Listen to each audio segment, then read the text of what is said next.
All across the country, protests continue in response to the killing of George Floyd. And in response to the uprising, corporations are going out of their way to show they support Black Lives Matter. They're even putting their money where their mouth is.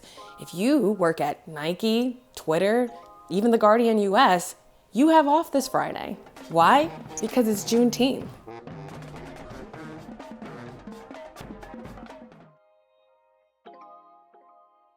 Juneteenth is the oldest national holiday commemorating the abolition of slavery in the United States, specifically recognizing June 19, 1865, when Union troops, led by Major General Gordon Granger, arrived in Galveston, Texas, to notify slaves in the area that they actually had been emancipated 2 years prior. That's right, the Emancipation Proclamation was actually signed by President Abraham Lincoln on January 1st, 1863. But because Texas was one of many Southern territories the Union had yet to claim, plantation owners fled places like Mississippi, Alabama, and Louisiana for the lawless Texas, where they were able to continue their operations using the forced labor of African Americans. So by the time Union soldiers arrived in Galveston, Texas in 1865, plantation owners were ready to put up a fight, sometimes waiting until after a harvest to inform their slaves that they had been emancipated, if they did at all. Sometimes Union soldiers had to force their way onto plantations and physically read the Emancipation Proclamation to inform slaves that they were now free. So Juneteenth marks the day when many of the last remaining slaves were notified of the Emancipation Proclamation, thus making them free.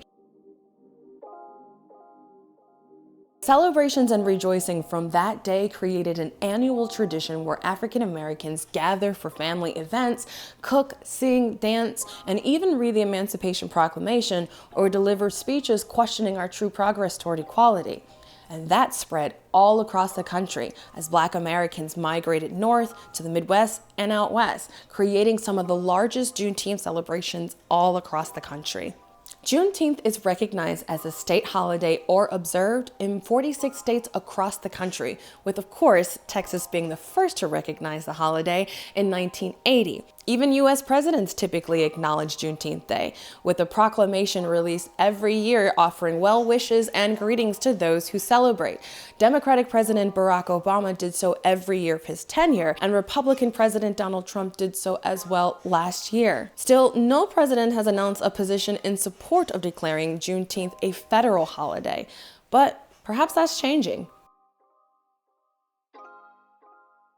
President Donald Trump announced that his first rally after a global pandemic that disproportionately impacted Black Americans would fall on Juneteenth. So not surprisingly, that didn't go over well. It's on the day of African American emancipation. That's right. It's the Independence Day.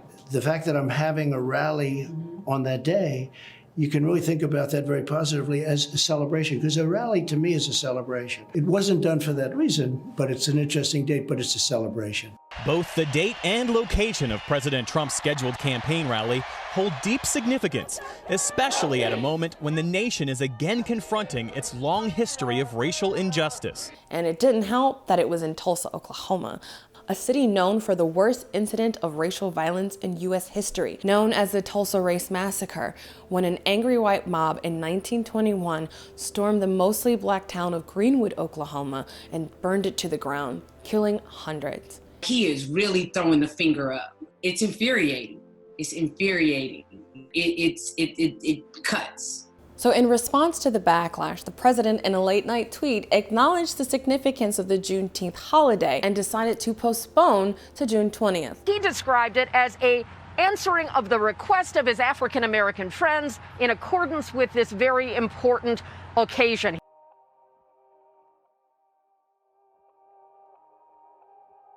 So it begs the question, if the president is even deferring a nationally televised campaign speech in recognition for a holiday that has been passed down from generation to generation of African Americans and their descendants since 1865, and even garnered the recognition of the U.S. Senate, 46 states, and corporations like Twitter and Facebook, perhaps now it is time for it to be a federally recognized holiday.